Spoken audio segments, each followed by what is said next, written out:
Hey everyone, this is Blackbinder, and welcome to the Let's Play of Pillars of Eternity 2 Deadfire. Now this is the official release, it is May 8th, and we are actually going to go in here and turn down the music volume. Probably not too bad for you, but for me it is kind of loud. We'll go 55, why not? Alright, now, before we get started, you can go through here, save, yes. And this is the Pillars of Eternity 1 histories. Now, there are a lot of decisions in the first game, I guess, that are going to have some kind of impact on this game.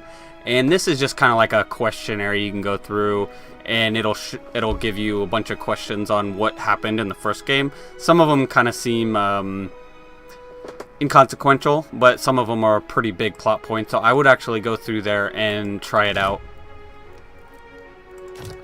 You can also click no legacy on there too, so maybe like it's a brand new story. I don't know exactly, but we'll see when we get to it. I haven't played through it, so let's see what happens. Alright, story difficulty. I'm going to save Path of the Damned for a solo let's play, so we're just going to go veteran. Veteran is for players who need more enemies and more aggressive enemy tactics to feel challenged. Path of the Damned throws the largest number of enemies against the player, makes enemies more powerful, and utilizes the most devious AI tactics, and it can't be changed in-game. We aren't going to do Trial of Iron, that's only one save file, and then Expert Mode, it doesn't like show you your AoE effects, which I don't like that. Level scaling, I'm going to leave it off, just because I want to feel powerful if I go back to a certain area. So, let's get it started. Whew. I loved Pillars of Eternity 1. It was very fun. It's supposed to be the spiritual successor to Baldur's Gate. Well, no, not the spiritual successor. It's supposed to be like a continuation of that kind of game, I guess. Because Dragon Age, that was the spiritual successor, I believe, to Baldur's Gate. I don't think you can have two spiritual successors. Who knows? Aeora. A world where mortals live, die, and are reborn through the turning of the wheel. The cycle of reincarnation watched over by the gods, and made possible through pillars of a mystical substance known as Audra. I always called it Adra. 5 years ago, you traveled from your home to the Deerwood, a nation that had waged war against the incarnated god of light, Aethys, resulting in his destruction. The country suffered from a plague of hollowborn, infants born without souls, that many believed was punishment for killing a god. In an ancient, secluded ruin, you witnessed a secret ritual that inadvertently transformed you into a watcher. One who can see and speak with souls. The ritual also gave you horrible visions, waking nightmares of a past life that threatened your sanity. To put them to rest, you pursued the man who had led the ritual, a seemingly immortal agent of the gods, known as Theos Ix Arcanon. With divine assistance, you confronted and defeated Theos, ending your visions and resolving the Hollowborn crisis. In so doing, you also learned the great secret that Theos had protected. That the ancient empire of Anguith had transformed themselves into gods. Your visions finally put to rest, you retired to the castle of Cadnua, built atop a massive statue of pure Audra, where you ruled in relative peace and prosperity. But then, what happened?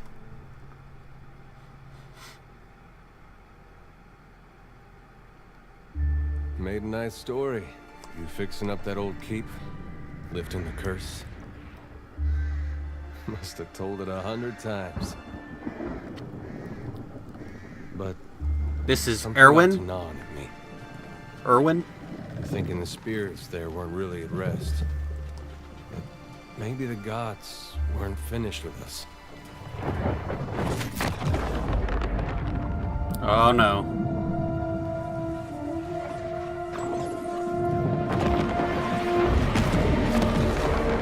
I used to dream that when my god came back, he would forgive us.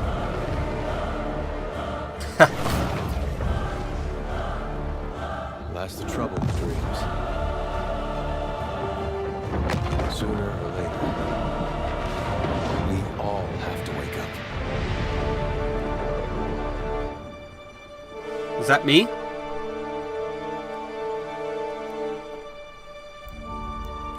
For those of you who haven't played the first game, we took over a keep that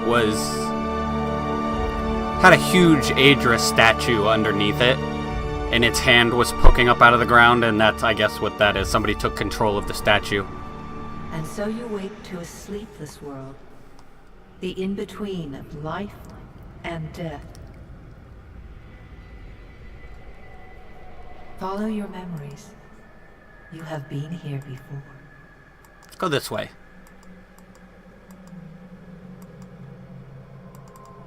Nope, can't go that way. Alright, let's go this way. Apparently we've been here before, so we've been reincarnated before. You have seen past the shroud. You are a watcher now, and a watcher you will stay. That's the dead dwarf lady that told us about being a watcher in the first game. Sees souls, knows their pasts, and the souls see them back. That is Mayorwin. He was a watcher himself, and he was in the keep that we eventually took over. He attacked us. We had to kill him. Inheriting a fortress both broken and cursed. And that is the statue lady who is basically your stronghold manager, basically. What is a god? A higher power? A rewarder of good deeds and punisher of the wicked? That is Theos. He was the main bad guy of the first game. And he also... The gods aren't real, but something else entirely. Something created by people. That was your, like, ex-girlfriend that you betrayed in a past life. And she got burned at the stake right in front of you. These were things you were never meant to understand? That their comprehension is beyond you?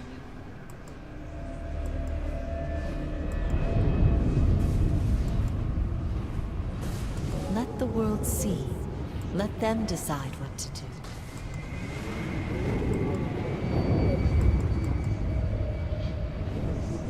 The wheel has turned again, Watcher.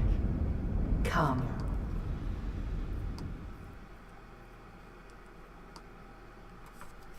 Do we get put in a baby's body? Or do we get our old body back?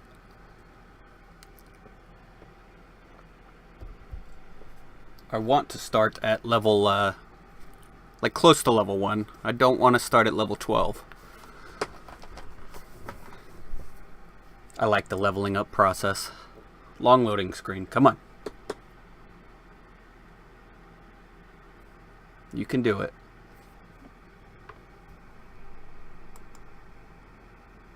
I may cut these out if they're too long. Yeah, I'll probably cut this one out.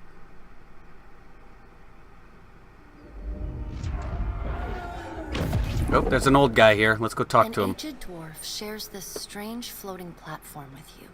His face is creased by so many wrinkles that his features lie buried amid shadowy pockets of skin. Still, the dwarf's well-practiced habits have left telltale tracks of a welcoming rictus across his visage. I don't know about you, but he's pretty tall for a dwarf. You can see his smile coming before it blooms, reshaping the dwarf's face from a hanging sack of flesh into something resembling an oddly carved merry gourd, replete with unhealthy bumps and discolored splotches. He sounds unhealthy. The creases of the dwarf's face tighten into a smile as he gives you a courteous nod. Well, I guess he wants us to go this way. And he's following me.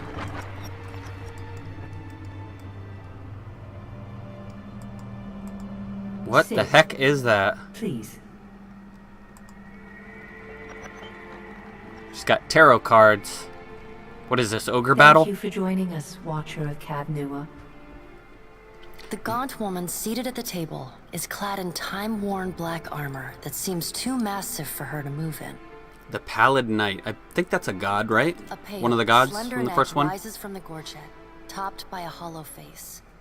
The milky skin stretched across it is delicate and translucent, like parchment that has been scraped clean too many times. Or butter over too much bread.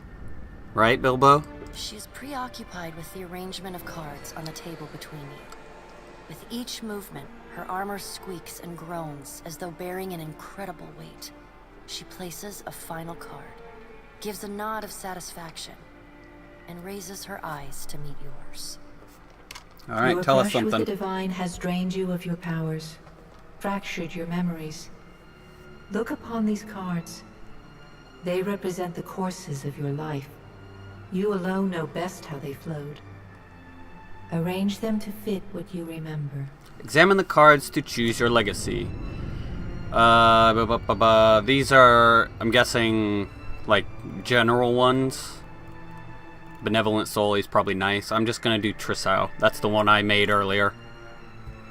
Does everything appear to be in order? Good. Welcome to the Beyond. I am Bera. One half, anyway. She points a finger in the direction of the dwarf who led you here. Though the movement is slight, her gauntlet squeaks like a rusty hinge. Bareth, the god of death cycles, doorways, mortality, and inevitability. The dwarf's rictus returns as he nods in the woman's direction. Tell me, do you remember when we last met? Yes, in the Hall of Stars in Twin Elms, or I spoke with other gods in the Hall of Stars and pledged myself to them. Let's just say in the Hall of Stars in Twin Elms. You came to that tower seeking our aid. You prayed for help in reaching Theos, beyond the Court of Penitence, but would not pledge yourself to me. Still, a pledge unmade stands fairer in this court than a pledge broken. She places a card in the middle of the arrangement. A bell tower with no bell. Her fingertips slowly drag away from the card, faintly creaking as they retreat across the table. You had need of the gods once before. Now it seems we have need of you. The being that occupied Odnua's statue beneath your castle was the dead god, Aothus. Of this we are certain. What we do not know is what his intentions are. Though Aothus stole a large fragment of your soul, you were strong enough to survive the onslaught and enter the in-between. You and he are still connected. He has chosen a body made of living Audra, perfused with the power of thousands of souls, including yours. It should be little difficulty for an experienced watcher to find him.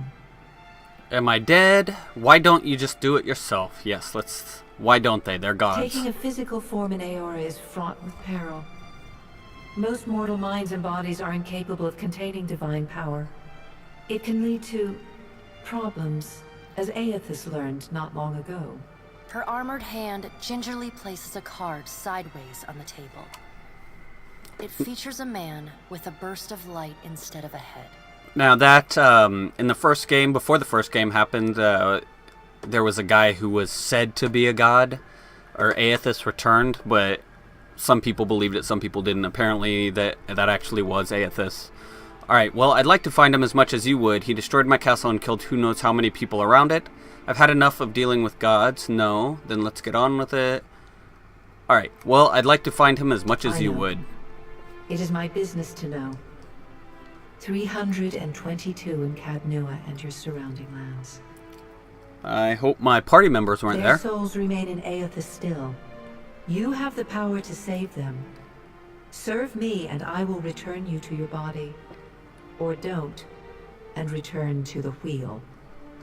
I wonder what happens if you say, I'll take the wheel. Then let's get on with it. Before you return to Aora as my herald, you must remember who you were. The last whisper of life and death. For a moment, the sockets of her eyes darken, leaving the pits of a death's head gazing out at you. When you can picture your own face, the Beyond will lead you back to your own kind, to the world of mortals. Alright, let's pick our class. We were male. The place of men in society varies from culture to culture. In all societies, there are exceptions to the rule, and men can be found in a wide variety of stations and professions. Very PC explanation. Now, I almost always do Amwa, just because they're big and blue. Kind of look like avatars from the movie Avatar. Let's see. Let's go. These are godlike. They can't wear helmets, so I don't like using them. Human, maybe. Orlin, I don't like them because they get -1 might, and might is very important for basically everything. Spells and physical damage, so I think we're going to go with this guy. Wait, hold on, let's see. The mighty Amwa are the largest of the Kith races and are commonly found in or near oceans. Though not truly aquatic, they have an affinity for water, and many of their civilizations, such as Rautai, are based on naval dominance. They are known for their unparalleled strength, because they're so big. Coastal, what do we get? Towering physique. Coastal Amwa are renowned for their natural sea legs and sturdy builds, whether it's due to their long history of seafaring or something innate. All coastal Amwa have resistance to might afflictions, so physical debuffs. Or island Amwa are unusually comfortable moving through water, deep sand, mud, and similar obstacles. Unlike all other races, they are not reduced to waiting when running through such impediments during combat. We're going with this one. It's not a huge buff, but it's good enough. Would you like to make a single class or multi-class character? Single class characters are entirely focused on their chosen class. They gain access to higher level powers more quickly. Multi-class characters can select powers from 2 classes, but gain access to higher level powers more slowly and cannot access their class's highest level powers. We're going to do multi-class because that's new, even though it's not recommended for new players. Now, I don't know which ones go well together, so I'm just going to go whichever one sounds cool.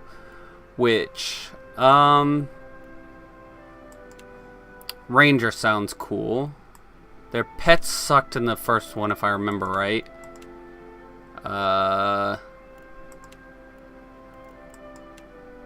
Nope, I don't want to look through there. Go back.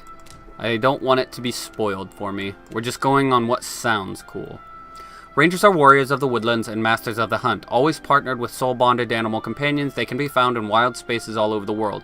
As their lifestyles often tend toward independence and isolation, it is rare for rangers to become an integral part of a large fighting force, though they are often employed as scouts and guides. Monks require getting hit, so we're not going to pick a monk multi-class. So let's go... Let's go ranger and rogue, maybe? Rogues are vicious killers, feared for the brutality of their attacks. They can be found as often in dark back alleys as the heart of battlefields... oh god. Okay, let's try this again. They can be found as often in dark back alleys as the heart of battlefield skirmishes. Though unpredictable and undisciplined, rogues are commonly used as shock troops or as part of a surprise assault, their withering attacks breaking enemy ranks and morale. Rogues tend to congregate in larger numbers in cities where they can be steadily employed as mercenaries or hired muscles. So we're going to do Ranger and Rogue. What is the subclass? Ghost Heart. Ghost Hearts are rangers whose animal companions have died but remained in the in-between as spirits to serve their masters. Ghost Hearts can summon the spirit of their companion in combat for a limited duration. Immune to Bonded Grief, that's good. Bonded Grief basically hurts you, gives you penalties whenever your pet dies, which kind of stinks. They're immune to Engagement, which is nice. Engagement means you take a free attack if you try to move around like a melee heavy character. Must actively summon Animal Companion during battle. I don't like that. Companion is considered a spirit and is affected by spirit targeting powers. And the companion cannot be healed. That's actually not too bad since it's basically a in-battle buff. But I don't want that. Sharpshooters focus their attention entirely on ranged combat, relying on their animal companions to provide defense for them. Their penetration and accuracy with ranged weapons is superior, but they take more time to recover between attacks and have poor deflection. So slower recovery time, that's not good. Bonus penetration, that is good. Basically, you're more likely to get through their armor rating. It's a lot more complicated than that, but we'll just we'll put it at that. Bonus hit to crit conversion when attacking targets greater than 4 meters away. So sometimes a hit will turn into a crit, basically. Just what it says. Stalkers have an especially strong bond with their animal companions and excel when they are close to each other, but suffer as soon as they are separated by any distance. The stalker and their companion gain bonus deflection and armor rating when within 4 meters of each other. Bonded Grief when they're more than 7 meters. Let's go Sharpshooter. I'm going to do... I want the pet, but I want to focus on my damage. The Ranger... Wait, which one do I want? The Wounding Shot. The Ranger aims for a spot that will leave a trail to track, inflicting raw damage over time to the target. Marked Prey designates a single target as prey, giving the Ranger and animal companion an accuracy bonus. We're going to do this one first, because accuracy in the beginning is hard. Like, it's good to have accuracy in the beginning, otherwise you're going to be grazing a lot, if it's the same as before.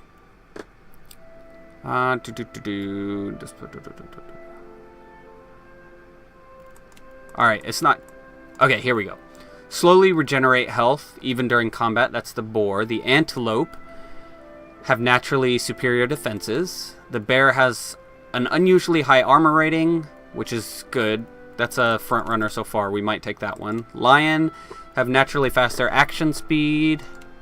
The wolf deals more damage with their attacks, and the stag damages all enemies around their target when they critically hit. We're going to go bear, because we're not focusing on our companion. We just want it to tank for us. So I think the bear is the best one for that. Alright. Rogue Scout. Yes, let's do this one. So, hold on. So, I guess if we take the Ranger and the Rogue together, we become a Scout. Or if we take the Wizard, we become a Geomancer. I think that's what those are. So, it's kind of cool that they have a name for them. Alright, assassins train to strike opponents who are completely unaware of their presence, often killing a hapless victim in a single blow. However, assassins are even more fragile than other rogues, making them vulnerable in toe-to-toe fights. Gain the Assassinate passive, which grants stealth attack bonus, penetration. No, I don't want stealth attacks. I don't like stealth. I know they made it easier to use in this one, but I don't know. All damage received is increased. That doesn't really matter, because I'm going to hopefully not be taking any damage. Excuse me. Street fighters excel when the odds are against them, becoming especially deadly when they are outnumbered and bloodied. Sneak attack becomes more deadly, and recovery decreases when the street fighter is flanked or bloodied. Recovery is slower when the street fighter is neither flanked. No, we don't want even lower recovery. That would not be good. Alright. Tricksters dabble in illusion magic to augment their rogue abilities. Using magic, tricksters can find their way out of almost any situation, but their sneak attack is less powerful than other rogues. Learns Archimede's Dazzling Lights, gains access to select illusion wizard spells at power levels 3, 5, 7, and 9. Screw it, let's do this. That sounds kind of cool. Either that or no subclass. No, you know what? Because this is basically a rogue / wizard, so basically we're going to be a ranger rogue wizard. So yeah, that'll be fun. Crippling Strike. The rogue attacks their enemy's ability to move around, effectively hobbling any enemy successfully hit. Yes, and bonus penetration. We want that. Name our animal companion. It will be Mesta. Everybody knows I use Mesta as a name quite a bit. Alright. For damage dealers, I want to max Might, which as an Amua will be 20. And then, what is it? This one? Action Speed. I don't think it affects attack speed for a bow like a straight 21%. I think it only does recovery speed, but still, it's more action, more attack speed, so we're going to use it. Perception contributes to accuracy and the reflex defense. You know what? Let's do...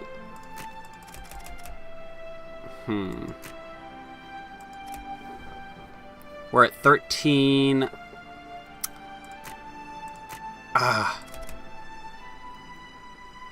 Intellect, that is area of effect. We don't need that. And ability duration. We're going to be focused on damage. We may have debuffs, but we're not going to be... That's not going to be our mainstay. Constitution, actually, yep, I forgot. I can lower these. I'm going to take it down to 5. We're going to be frail because we're not going to be getting hit, hopefully. Resolve in the first game had a lot of chat functions, like a lot of dialogue options would take your resolve into account. But other than that, I don't like it, especially on my damage dealer. because deflection is powerful, but we don't need that. Deflection is like kind of like physical defense, so we're gonna take it down to 5. Intellect, we'll just leave it there for now. What I want is to raise these all up as high as I can. Okay, so and we'll do that one back up, so we're only negative 25 or 20% health instead of 25. Where are you from? Adir? That's the Empire. No. Let's go Rautai. Yep, that's the Amwa city. What was your job? I usually do slave, I think? What is it? These give you secondary stats, which I don't know what they do in this game, so these don't really mean anything yet. Let's go survival mechanics. Yeah, mechanics is lockpicking, so just to be sure we have a lockpicker, I will do mechanics. Alright, available weapon types 2. Wait. Arbalist, crossbow, hunting bow, or war bow. I actually want the hunting bow. And which one hits the most?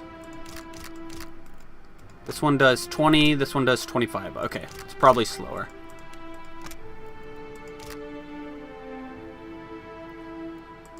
Alright, the hunting bow allows for rapid draw and fire of arrows at the cost of accuracy. And with the arbalist, is that the arbalist? The character takes careful aim to cause maximum impact with the arbalist. Hits knock the target prone. That is nice. Wait, didn't I pick them? There we go. This is the one I usually pick, because it's the only one that doesn't look stupid for the Rautai.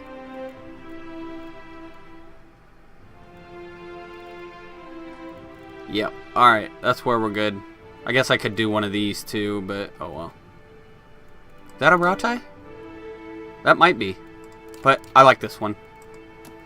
Colors, we want to go black and black. Didn't change anything. Alright, well, skin, I want it to be bright blue, dark blue, green. Ooh, that one's cool. Dark blue with light blue tattoos. Hair is gonna be... What color do we want our hair to be? Let's just go... that's kind of cool, but... Yeah, that's cool. Let's do it that way.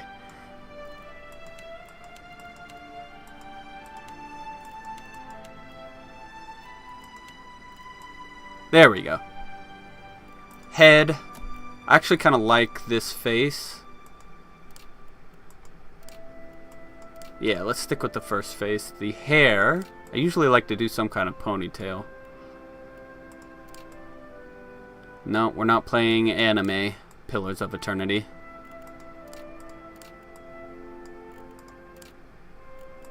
I think the hairstyles are interchangeable with men and women. Ugh, what is that? Alright, I think they picked the one already that we wanted. Which is this one. Except maybe this one? No. Sticks out too far in the back. There we go. Voice. I'll go on ahead. Finish them! Stand together! After him! Yeah! Onward! Bring them down! Yeah! They'll never know I'm here. Keeping quiet. This is my favorite part. Well, if you insist. Time to fist the wound. What? Watch and learn, Vax. Let's put an end to this. What is Vox Machina? I don't know what this is. Let's get started. The Shadows and I have an understanding. I'm here. You seriously want me to lead? I like this one. Night?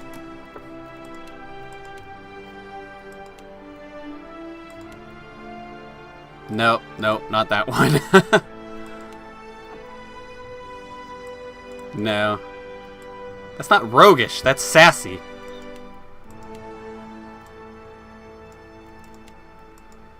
Let's do stoic. I like that one. The other ones are a little too flamboyant. My name is obviously gonna be Trissau.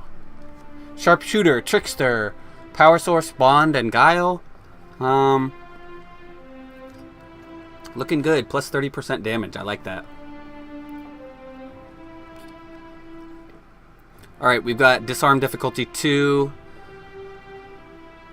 Mechanics, we've got 2. That's good. And 6 trap accuracy. That doesn't matter. Well, unless they made the traps a lot better in this one. In the first one, they sucked a lot.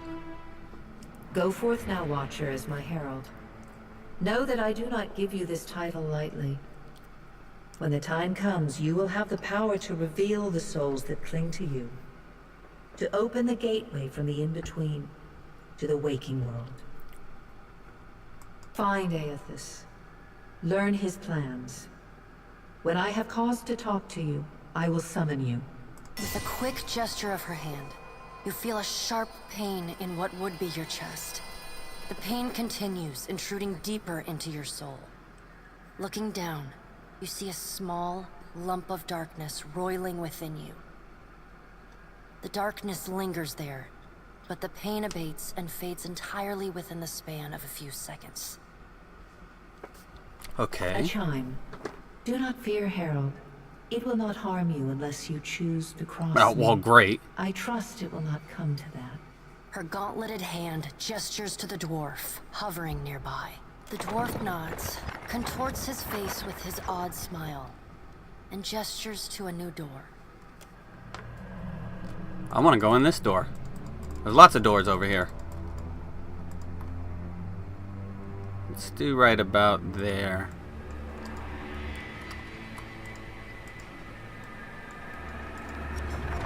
Alright, where are we going?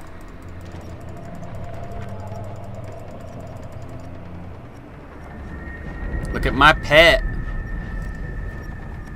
That bear has a weird mane on it. Kind of makes it look like a boar.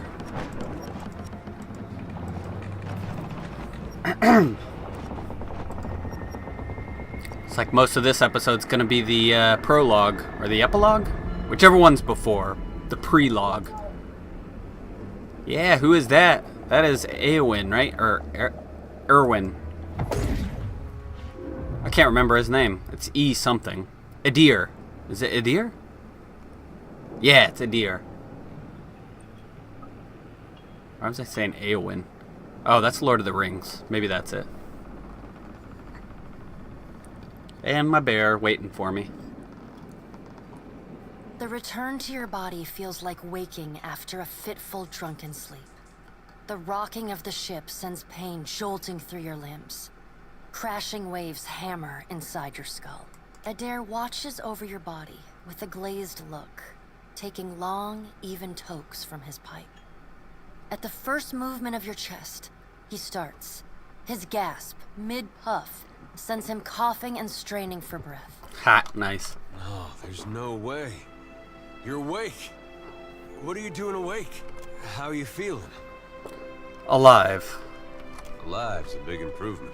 I hate to cast a pall over your recovery. Ha! We but took I'm her with afraid us. I have some bad news for you. The voice echoes from inside the bust. The remains of the steward of Cad Nua. Oh. Cad Nua has been destroyed. Aethys possessed the statue of Maros Nua and rose from the ground, consuming the souls of all nearby. I guess we didn't escape the curse of Cad Nua after all. Cad Nua, everyone before us, like they always die or disappear, and the fortress falls. Happened to us too. Thought we actually broke the curse, but nope.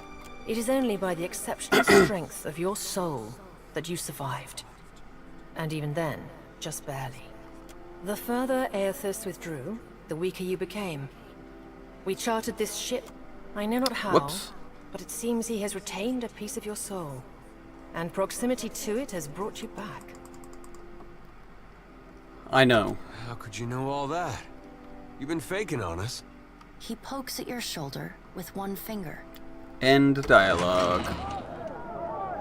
Misfortunes brewing topside, we...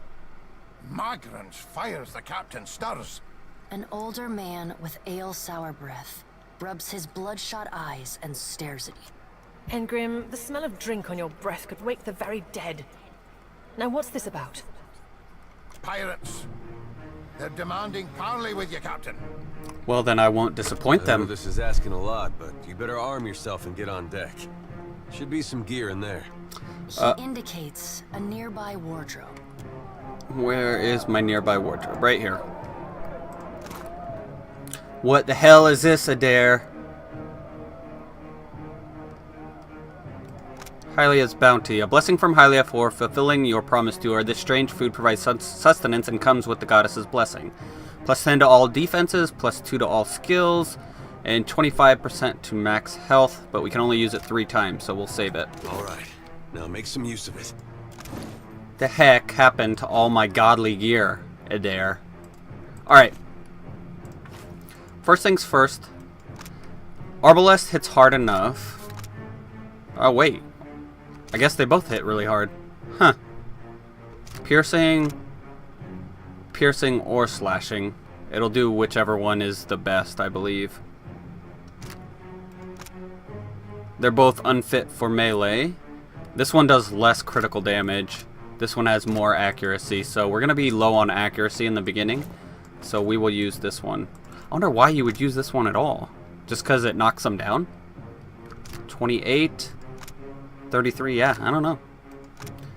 Attack time 6, reload time 5.3. Yeah, this one's way faster too. I mean, it's got a little more penetration, but I guess we'll see. Hold on, I gotta do this. Ha ha, I'm naked. The pirates of Deadfire are notorious. I suggest you deal with them quickly. Alright, let's go deal with them then, quickly.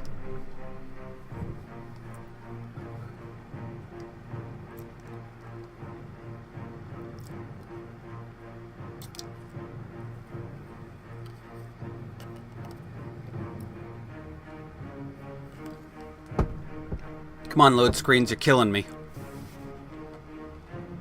This is a new computer, too.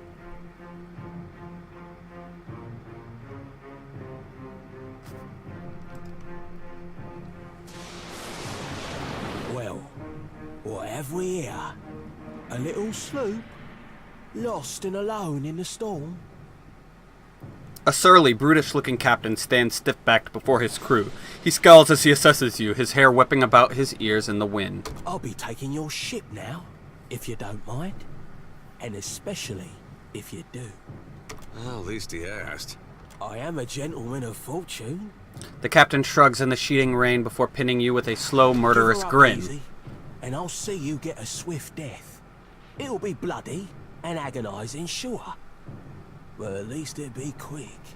Alright, now, if we were a mercenary or an aristocrat, we would have other dialogue options here, but we're not, so... The storm's pretty loud. Did you say you're surrendering? How strange. Sure. And then he's going to wear his breeches on his head and dance for us? Ha. Did I hear that right?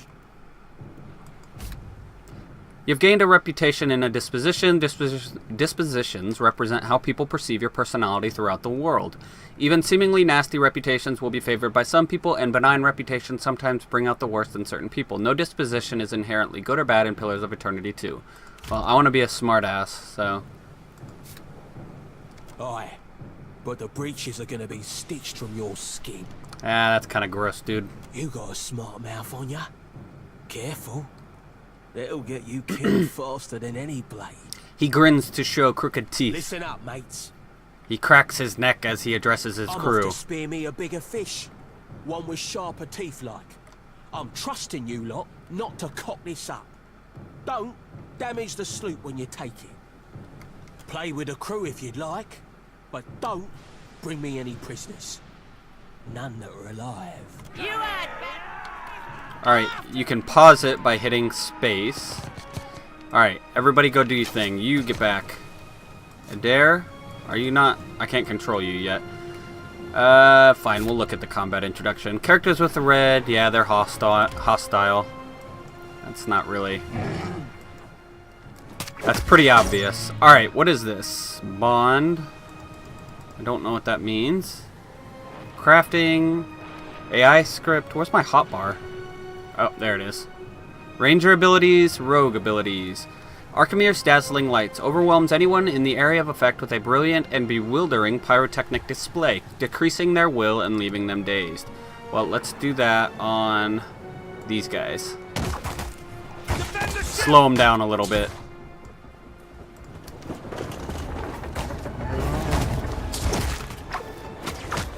Alright, one of them is crowd controlled.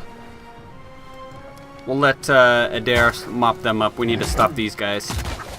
37. Nice. Guy's got a blunderbuss.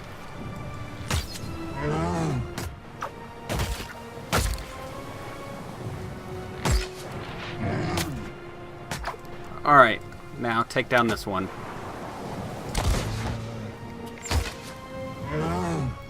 My pet is almost dead.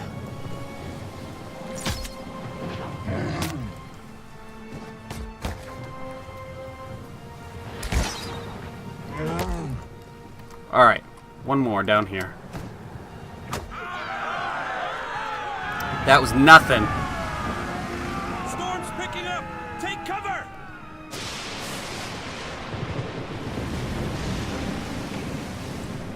Don't tell me we're gonna be shipwrecked. I just got this ship. You've defeated the pirates, but you're not out of trouble yet. The storm picks up, lashing your ship and driving you dangerously close to a rocky shore.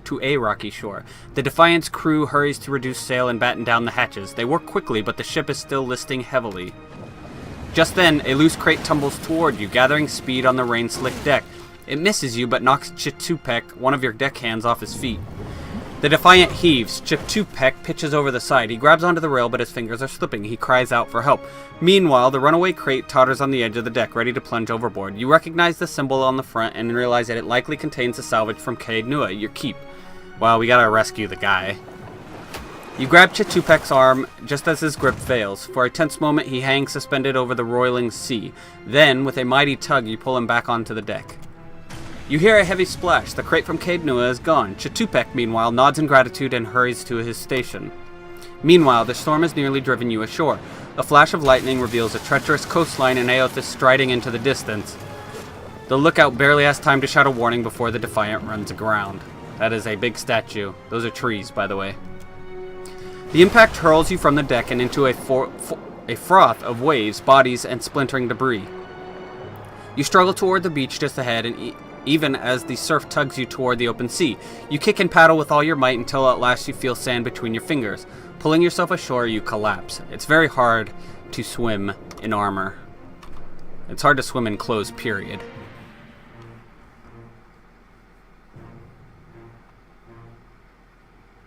Empowered abilities can be used once per encounter, and they act as if they're 10 levels higher. Nice. Or you can use that ability to recharge depleted resources.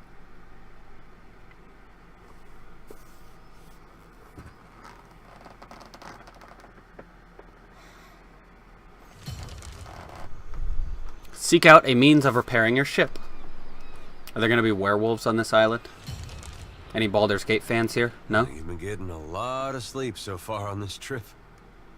I'd have woke you, but you look so peaceful with your face in the sand.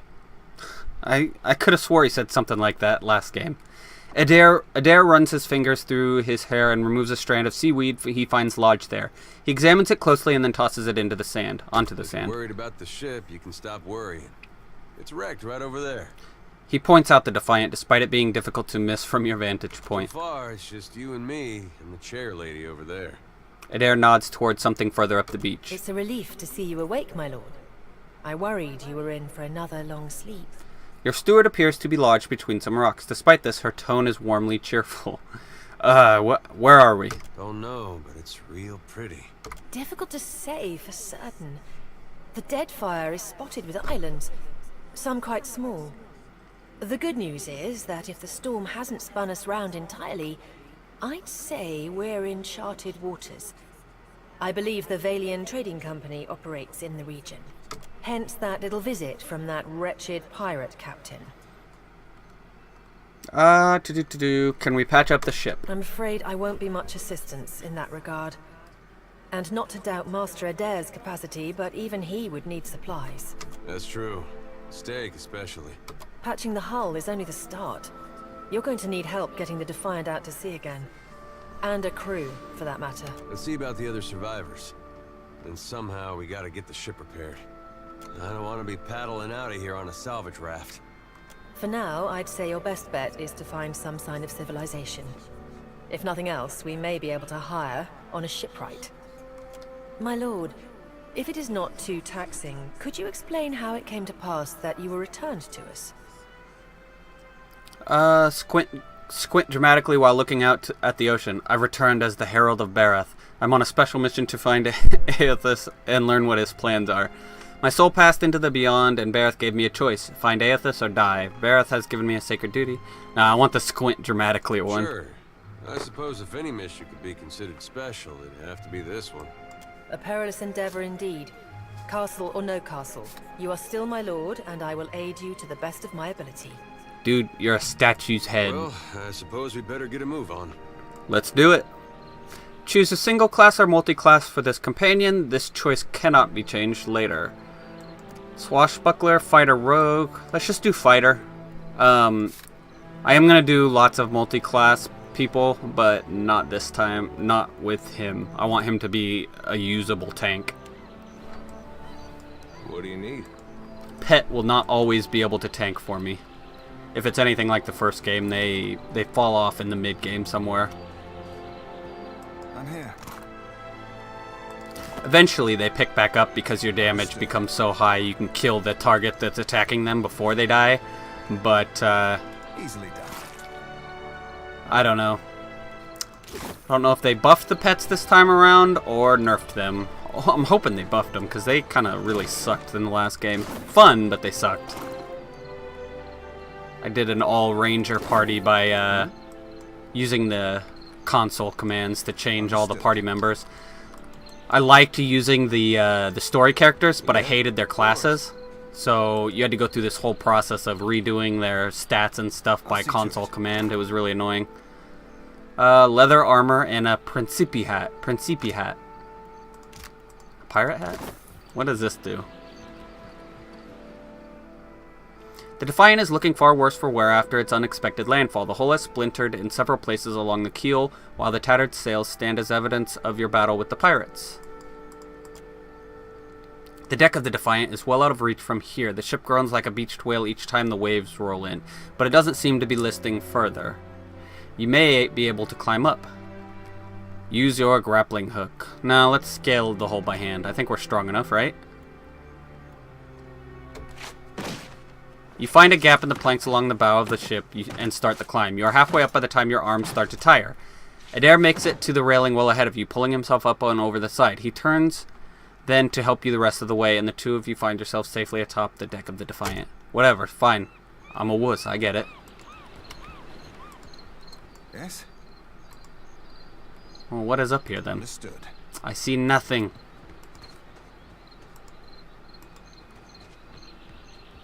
Well, let's climb down then, I guess.